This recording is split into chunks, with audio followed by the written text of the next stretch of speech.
eu sou a professora Adriana e vou lecionar produção de texto para o 7º ano do Colégio Emaús.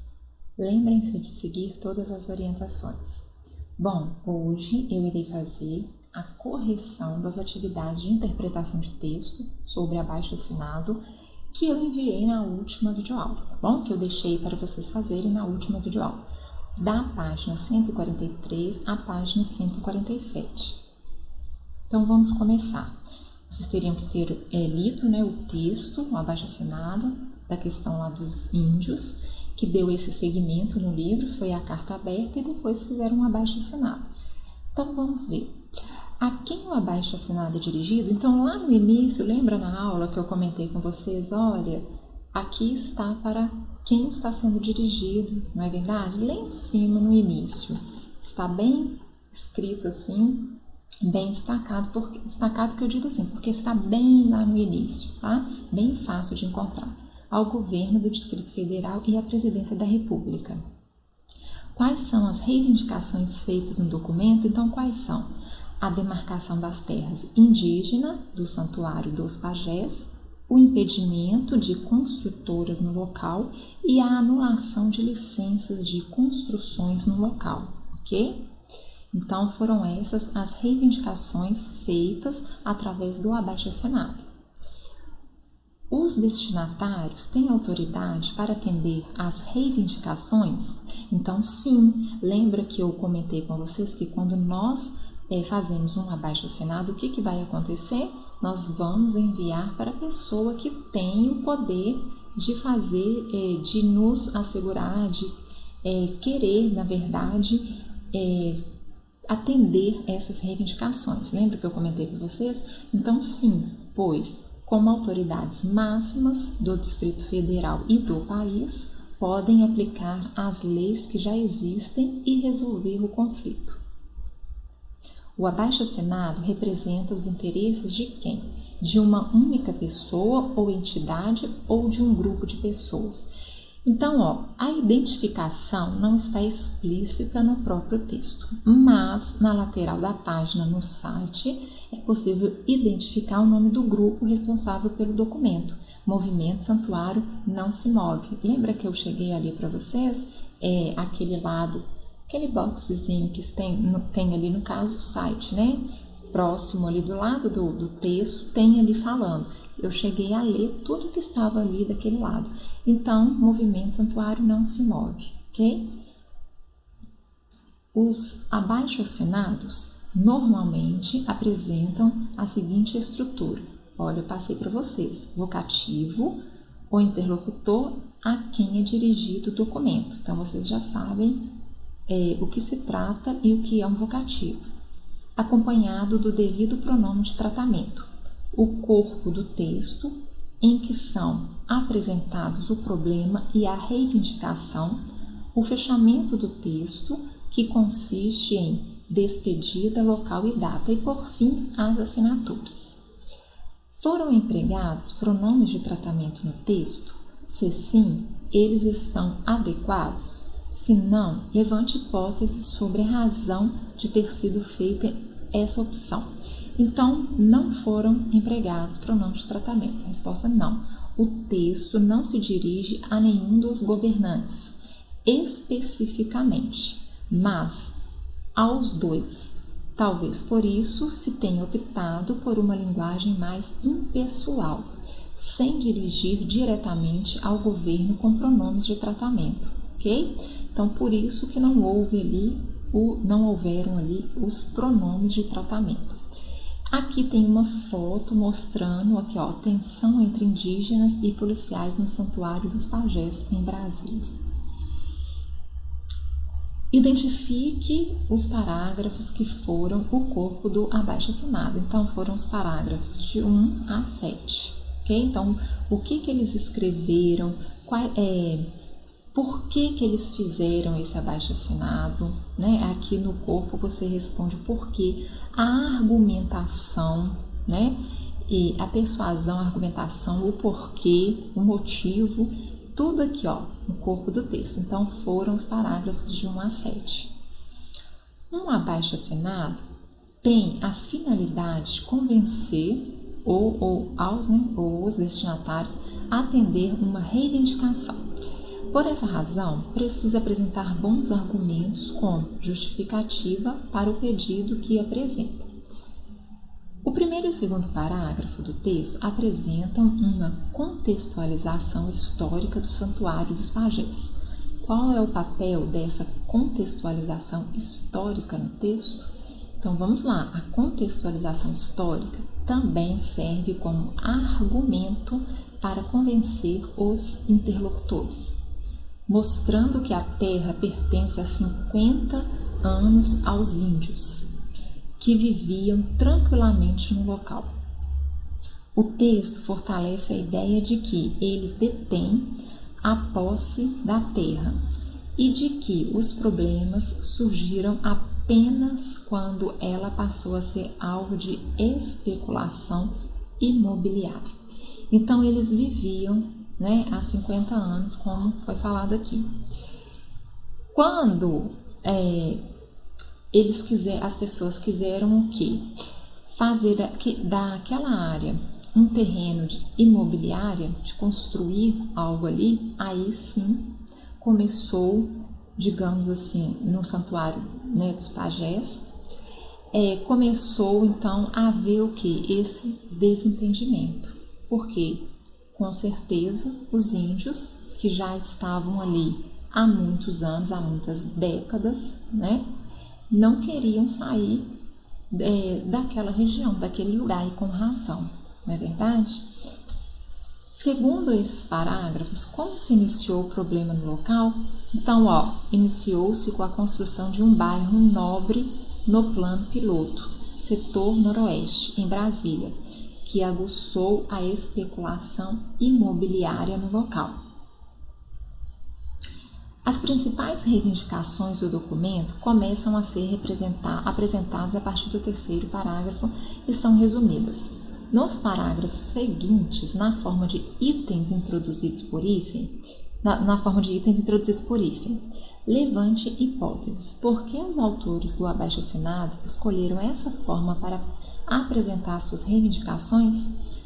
Porque dessa forma, cada uma das reivindicações é destacada e valorizada. Lembra que eu comentei com vocês, quando eu coloquei o texto? Olha, eles fizeram através de parágrafos de travessão, e no caso aqui, hífen, que dá aquele mesmo sentido lá, daquele ponto inicial. Então, por que eles fizeram dessa forma? Para destacar e valorizar, porque você pode fazer da seguinte forma: escrever linearmente, e escrevendo, sem colocar por parágrafo, sem colocar em destaque cada reivindicação. Só que eles acharam melhor porque ali estaria dando destaque, e eu também concordo com eles, porque vai estar separado cada um deles. Eu acho melhor até para quem lê, e para quem é enviado, para ser lido, eu acho bem melhor. No final do texto, há o subtítulo Razões para apoiar esta causa. Levante hipóteses. Essa parte do texto é destinada aos governantes ou às pessoas que potencialmente podem assinar o documento. Então, é destinada às pessoas que podem aderir à causa e assinar o documento, Ou seja, aderir é a mesma coisa de se incluir, de incluir-se na causa, ok? Considerando que o abaixo-assinado em estudo está disponível na internet, que papel essa parte do texto cumpre? Essa parte visa dar mais informações a respeito dos motivos do abaixo-assinado e, assim, angariar um número maior de assinaturas. Além disso, tem o site lá, santuário não se move.net. Então, as pessoas podem acessar para ver melhor o que é esse abaixo-assinado, sobre o que está falando. Então, aqui, além disso, o site santuário não se move.net, documentos, poderá trazer mais informações aos interessados. Observe o fechamento do texto. Levante hipóteses. Por que não foram colocadas informações de local e data nesse documento? A falta de local talvez se deva ao fato de o documento estar coletando assinaturas pela internet. Logo, seu alcance é nacional e internacional. Não há data definida porque, até a aprovação da reivindicação, há um processo de longa duração que envolve coleta de assinaturas, a entrega às autoridades, acompanhamento e etc. Por aí vai. Aqui, turma, eu coloquei esse box aqui, espero que vocês tenham lido. A esfera de circulação de um gênero altera o próprio gênero, tá? É interessante, é até uma pergunta, né? A esfera da circulação de um gênero altera o próprio gênero? Aí ele fala que sim. Por exemplo, depois que o uso dos microcomputadores se popularizou, alguns gêneros textuais passaram a ser vinculados com mais frequência na internet, em virtude do alcance e da rapidez que esse meio oferece. Por exemplo, a carta mesmo, seja ela pessoal ou carta aberta, quando você envia para uma pessoa, você escreve, né, manualmente, né, escrita através da mão, tudo, você pega o papel e faz aquilo e envia pelo correio. Quanto tempo vai demorar para chegar para a pessoa ler? Agora imagina quando você vai lá no seu e-mail e escreve no seu e-mail e envia. É instantâneo e você pode enviar para mais de uma pessoa. Então, isso que ele fala aqui, ó, que com os microcomputadores, né, se popularizou, alguns gêneros passaram a ser vinculados com mais frequência e com mais rapidez, né, como eu dei exemplo do e-mail, que é a internet aí a favor, né, dessa circulação virtual de gêneros, igual o blog também, né, que as pessoas, algumas, né, não todas, têm blogs, Instagram, né, você coloca, embora eu não tenha, mas você coloca o que você quer, comentários, fotos, não é isso?